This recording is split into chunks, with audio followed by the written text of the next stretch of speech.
कल कराची एयरपोर्ट पर ICJ ware house पे एक इंतहाई अफसोसनाक वाक़या पेश आया। उस वाक़े की वीडियो अब तक पूरा पाकिस्तान बल्कि पाकिस्तान से बाहर भी लोग सुन चुके हैं।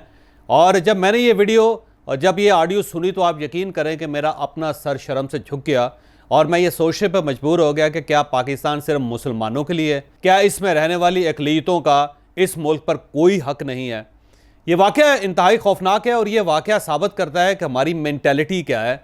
हम गैर मज़हब के लोगों को, गैर मज़हब के पाकिस्तानियों को किस नज़र से देखते हैं और हमने तौहीन रसालत के कानून को किस तरह ब्लैकमेलिंग के तौर पर इस्तेमाल करना शुरू कर दिया। कराची आईसीजी वेयर हाउस में एक खातून है, वो क्रिश्चियन है और क्रिश्चियन पाकिस्तानी है। मैं अगेन ये कहूँगा कि सिर्फ इस मुल्क में रहने वाले लोग सिर्फ क्रिश्चियन या हिंदू या सिख नहीं हैं, वो क्रिश्चियन पाकिस्तानी है, क्रिश्चियन हिंदू हैं, क्रिश्चियन सिख हैं और मुसलमान पाकिस्तानी। हम सब पाकिस्तानी हैं और हमारा अकीदा, हमारा मज़हब एक दूसरे से मुख्तलिफ हो सकता है, लेकिन हम सब के दरमियान अगर कोई चीज़ कामन है तो उस चीज़ को पाकिस्तान कहते हैं। तो पाकिस्तान सबका उतना ही मुल्क है जितना अक्सरियत का है, जितना आपका है, जितना मेरा है। हम सब इसके बराबर के शेयर होल्डर हैं। ऐसा नहीं है कि पाकिस्तान में अगर कोई क्रिश्चियन है तो उसका शनाख्ती कार्ड मुख्तलिफ है, अगर वो हिंदू है तो उसका शनाख्ती कार्ड मुख्तलिफ है, या वो सिख है तो उसका शनाख्ती कार्ड मुख्तलिफ है, या वो बुद्ध है तो उसका शनाख्ती कार्ड मुख्तलिफ है, या वो कादियानी है तो उसका शनाख्ती कार्ड दूसरों से मुख्तलिफ है। सबके शनाख्ती कार्ड एक ही हैं और उस शनाख्ती कार्ड के ऊपर इस्लामी जमहूरिया पाकिस्तान लिखा हुआ है और वो सब उसी को कैरी कर रहे हैं और उसी से हर शख्स को बराबर की फैसिलिटीज़ इस मुल्क में मिलती हैं। लिहाजा क्रिश्चियन होना इस मुल्क में कोई जुर्म नहीं है। तो वो खातून सिक्योरिटी इंचार्ज हैं ICJ warehouse Karachi airport पे। मैं ला रहा हूँ मौलाना को अभी। अरे 10 मैं ला रहा हूँ। जो तौहीन रसालत का झूठा मुकदमा कराएगा उसको भी पुलिस पकड़ मारे जान से मारे पक्का। मैं मारूंगा, मार दूंगा। मैं तो पागल हूँ, मैं तो काट के फेंक दूंगा, अभी खुद ही काटूंगा, किसी को भी काटूंगा। गाड़ियाँ गलत छुड़वाते हो तो उनको रोको नहीं क्या? आप लोगों के पास यही है कि चलो ये क्रिश्चियन है, इसको हम ना तौहीन रसालत में जलील करते हैं तो कर दो। इज्जत होती है, खाना पीना मरना जीना सब कुछ है। हाँ, उसमें तुमने एक इशू उठा लिया। एक आदमी की इज्जत होती है। चलो आप लोग सारे ना लिख के दे दो कि गाड़ी छोड़ दो, मैं भी छोड़ दूंगी इसका। अगर मैंने गाड़ी रोकी है तो सलीम साहब कह रहे हैं झूठे, तुमने गालियां के केस में बंद कराऊंगा। अब ये तौहीन रसालत के केस में बंद करवाएंगे तो आपकी गाड़ी अंदर जाएगी, वरना नहीं जाएगी। आप गाड़ी निकालें वरना मैं एपीएम को कॉल लगा दूंगी। कल उनके साथ वाकई ये पेश आया कि वहाँ पे कोई क्लियरिंग एजेंट अपनी गाड़ी अहाते के अंदर ले आया और अहाते के अंदर कोई भी क्लियरिंग एजेंट कानूनन अपनी गाड़ी नहीं ला सकता। तो जब उसकी गाड़ी आई तो इस सिक्योरिटी इंचार्ज ने उससे पूछा कि आप अपनी गाड़ी अंदर क्यों लेकर आए हैं, यहाँ पे अलाउड नहीं है। तो उसने कहा भाई मैं तो यहाँ आता हूँ, मैं तो यहाँ पे गाड़ी खड़ी करता हूँ, तो मैं तो यहाँ अपनी गाड़ी खड़ी करूँगा। तो खातून ने उससे कहा कि कानूनन कोई भी शख्स वो अगर क्लियरिंग एजेंट है तो इस अहाते में वो इजाज़त के बगैर दाखिल नहीं हो सकता और सेकेंडली वो अपनी गाड़ी अंदर नहीं ला सकता। ये कानून जुर्म है। उसकी वजह यह है कि जब क्लियरिंग एजेंट अंदर आते हैं तो वो आते के अंदर जो मुख्तलिफ चीज़ें हैं वो उठा के अपनी डिग्गी में रख के उसको बाहर ले जा सकते हैं। तो लिहाजा ये कानून बनाया गया था कि कोई क्लियरिंग एजेंट जब अंदर आएगा तो अपनी गाड़ी आते के अंदर नहीं ला सकेगा ताकि चीज़ें महफूज रहें, और ये कानून है एक। तो उसने कहा जी मैं इसके बावजूद मैं तो अपनी गाड़ी यहाँ लाता रहता हूँ, मैं आज भी लेकर आया हूँ। तो खातून ने कहा कि आप क्यों लेकर आए? उसने कहा जी मेरे पास कार्ड है, मेरे पास कस्टम कार्ड है। तो खातून ने कहा कि अपना कस्टम कार्ड दिखा दें। तो उसका जो कस्टम कार्ड था वो 2021 का था, यानी उस साहब ने अपना कार्ड 2022 में नहीं बनाया था और अब तो 2023 ज़ाहिर चढ़ गया, तो उनका कार्ड रिन्यू नहीं हुआ था। तो खातून ने कहा नहीं जी आप अपनी गाड़ी यहाँ से फौरी तौर पर निकालें। तो उनकी आपस में तू तकार हुई और इसी दौरान वेयर हाउस का एक मुसलमान मुलाजम वहाँ पे आया और वो भी खातून पे चढ़ गया और उसने भी खातून के साथ बदतमीज़ी करना शुरू कर दी। इन दोनों ने खातून को ये कहा कि अगर तुमने हमारी गाड़ी बाहर निकाली तो हम तुम्हारे ऊपर तौहीन रसालत का इल्ज़ाम लगा देंगे और मौलवियों को लेकर आएंगे और वो तुम्हें कत्ल कर देंगे या तुम्हारे साथ वो सलूक करेंगे जो यहाँ पे क्रिश्चियन कम्युनिटी के साथ होता है। तो उसके बाद ज़ाहिर खातून ने वीडियो बनानी शुरू कर दी और वीडियो के बाद आप देख रहे हैं कि उसके अंदर किस तरह तकरार उन दोनों के दरमियान हो रही है। और ख़ातून बहरहाल बहादुर खातून है, उसने उन दोनों को कहा कि ठीक है आप मौलवियों को बुला लें, आप लगा दें मेरे ऊपर तौहीन रसालत, लेकिन कानून है और अगर आप ये चाहते हैं कि यहाँ पे क्लियरिंग एजेंट्स की गाड़ियाँ आनी चाहिए तो फिर आप सबको अलाउड कर दें और अगर आप अपनी मर्ज़ी से किसी को बुलाना चाहते हैं तो आप उसका नोटिफिकेशन जारी करें, उसका एक इजाज़तनामा जारी करें, क्योंकि आपने हम सबको हुक्म दिया हुआ है कि किसी क्लियरिंग एजेंट की गाड़ी इस अहाते के अंदर दाखिल नहीं होनी चाहिए। तो हम तो इस लिहाज से रोक रहे हैं उसको, हमारी कोई इनके साथ दुश्मनी तो नहीं है। लेकिन बहरहाल वो जो सलीम साहब हैं, जो सारे मुसलमान मुलाजम हैं उसी इदारे के जिसमें ये क्रिश्चियन खातून काम करती है, तो उन्होंने भी खासी बदतमीज़ी की इस खातून के साथ।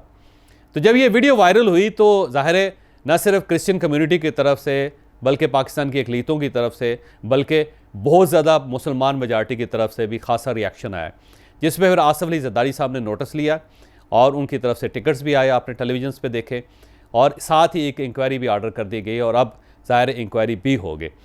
लेकिन अब इस इंक्वायरी में से क्या निकलता है इसके बारे में तो बाद में देखेंगे। लेकिन एक चीज़ साबित है कि हमारा माइंडसेट क्या है। हम ये समझते हैं कि पाकिस्तान में किसी भी शख्स को किसी भी वक्त उसके ऊपर कोई भी इल्ज़ाम लगा के उसकी जान को, उसकी जान को ख़तरे में डाला जा सकता है।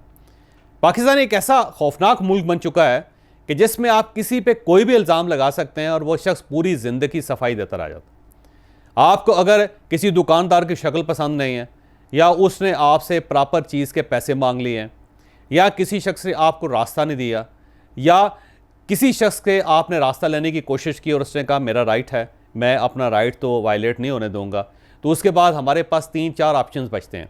एक ऑप्शन तो ये बचता है कि हम फौरी तौर पर उसको कादियानी डिक्लेयर कर दें, हम उसके मज़हब पे, उसके अकीदे पे फौरी तौर पे एक सवालिया निशान लगा दें, और जो शख्स ये बात सुनेगा वो फौरी तौर पे दूसरा शख्स जिसके बारे में इल्ज़ाम लगाया जाएगा उससे नहीं पूछेगा, जो इल्ज़ाम लगाने वाला शख्स है उसकी बात पे मनो-अन यकीन कर लेगा, और फिर बाकी पूरी ज़िंदगी उससे उसके ईमान या उसके अकीदे के बारे में सवाल पूछा जाता रहेगा, और वह शख्स हर बार कलमा उठा के कहता रहेगा कि भाई मैं वाकई मुसलमान हूँ, मेरा अहमदियों के साथ या कादियानियों के साथ कोई ताल्लुक़ नहीं।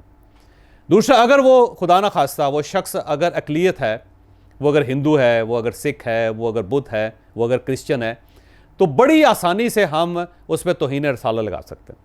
हम ये कह सकते हैं कि भाई साहब आपने हमारे मज़हब की तौहीन की है, और ये बात सुनते ही जितने लोग आगे दाएं बाएं होंगे, वो ख्वाह हिरोइनची हों, ख्वाह वो चरसी हों, ख्वाह वो चोर हों, ख्वाह वो डकैत हों, ख्वाह वो फ्राडी हों, ख्वाह वो दूध में पानी डालते हों, ख्वाह वो जाली दवाइयों का काम करते हों, वो फौरी तौर पर ईंटें लेके उस पर पिल पड़ेंगे, उसको कत्ल कर दिया जाएगा।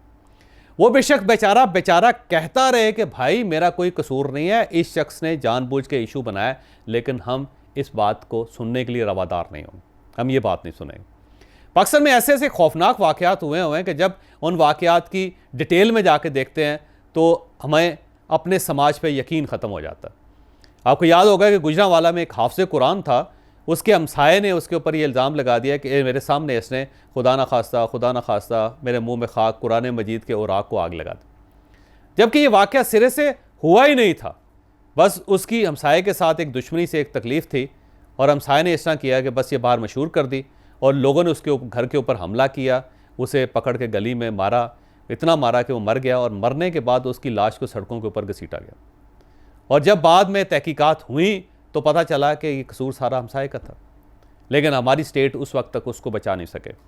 एक श्रीलंकन शायरी के साथ सियालकोट के अंदर जो वाक़या हुआ था, पूरी दुनिया में पाकिस्तान की बदनामी का बायस बना था, और जब उस वाक़े की डेप्थ में जाके देखा गया तो पता चला उस शख्स का कसूर ही कोई नहीं था। वो शख्स जानता ही नहीं था कि जो स्टिकर्स लगे हुए हैं, इन स्टिकर्स की क्या अहमियत है या क्या हैसियत है। वो सिर्फ एक पेंट करवा रहा था वहाँ पे, और साथ एक स्टिकर्स लगे हुए थे जो फटे हुए थे स्टिकर, उसने उसको उतार के साइड पर रख दिए, और इससे वहाँ पे एक शख्स ने बात फैलाई, और बात फैलाने के बाद वो 3000 लोगों ने उसको पकड़ के उसको कत्ल कर दिया। कितना बेईमाने तरीके से, कितना खौफनाक तरीके से कत्ल करके सड़क के ऊपर उसको आग लगा के, आपने खुद देखा वो वाक़यात। इसी तरह सियालकोट के अंदर 2 भाई जिनके ऊपर डकैती का इल्ज़ाम लगा था कि उसको हजूम ने पकड़ा, और हजूम ने पकड़ने के बाद उनको डंडे मार मार के मार दिया, वो आपने वीडियोस भी देखी होगी। तो पाकिस्तान के अंदर बहुत आसान है कि किसी के ईमान के ऊपर, किसी के अकीदे के ऊपर, किसी के ऊपर तौहीन रसालत का इल्ज़ाम लगा के उसकी जान को ख़तरे में डाला जा सके। तो अब इस खातून का कसूर क्या है? इस खातून का कसूर यह है कि वो क्रिश्चियन है, और वो ओपनली कहती है कि मैं क्रिश्चियन हूँ। सेकेंडली यह है कि वो कानून पर अमल करना चाहती है, और जो सामने लोग हैं वो कानून को वायलेट कर रहे हैं। लेकिन वायलेट करने वाले क्या कह रहे हैं कि क्योंकि तुम क्रिश्चियन हो तो हम अभी तुम पे तौहीन रसालत का इल्ज़ाम लगाएंगे, मौलवियों को बुलाएंगे, और मौलवी आके तुमसे निपट लेंगे। यानी अगर आपको किसी जगह पे कोई गैर मज़हब नज़र आए तो आप सिर्फ मौलवियों को ये बता दें कि इन्होंने तौहीन रसालत की है नाउज़ बिल्लाह, तो इसके बाद फिर उस बंदे की खैर नहीं। तो पाकिस्तान को हमने एक ऐसा समाज बना दिया है कि जिसमें लोग अगर वो मुसलमान नहीं हैं तो वो खौफज़दा हैं, और वो हर दाढ़ी वाले आदमी से, हर अहले ईमान से वो खौफज़दा है। और कोई भी शख्स कितना ही बेईमान क्यों ना हो, वो उन के ऊपर इल्ज़ाम लगा के उनकी जान को ख़तरे में डाल सकता है। और जो बाकी मुसलमान हैं वो भी महफूज नहीं है।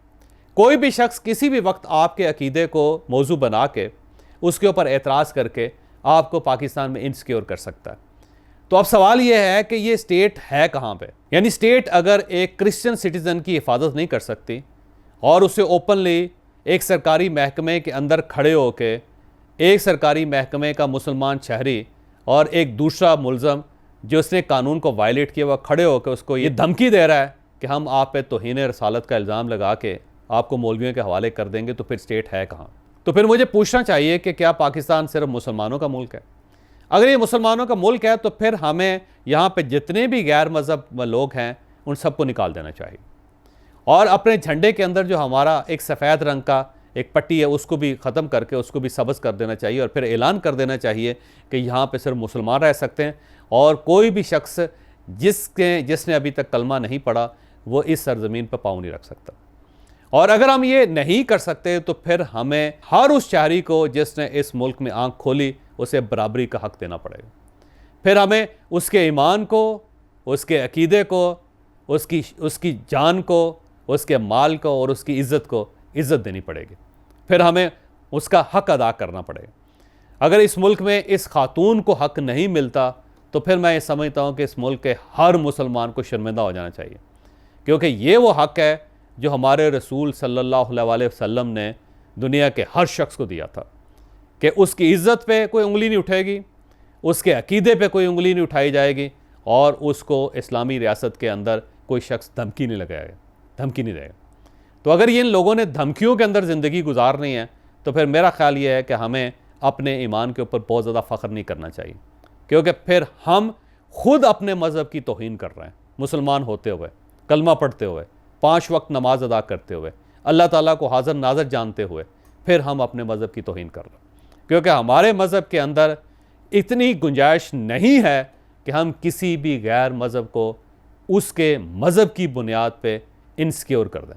तो अगर ये खातून इनसिक्योर है, जो सरकारी मुलाजिम भी है, जो अपनी ड्यूटी दे रही है, जो कानून पर अमल करवाना चाहती है, तो फिर मेरा ख्याल ये है कि हमें इस मुल्क को इस्लामी भी नहीं कहना चाहिए, जमहूरिया भी नहीं कहना चाहिए, और पाकिस्तान भी नहीं कहना चाहिए। और मेरी आखिर में इस मुल्क के तमाम उलमा कराम से दरख्वास्त है कि खुदारा अपने इस खौफ को ख़त्म करवाएं सोसाइटी से।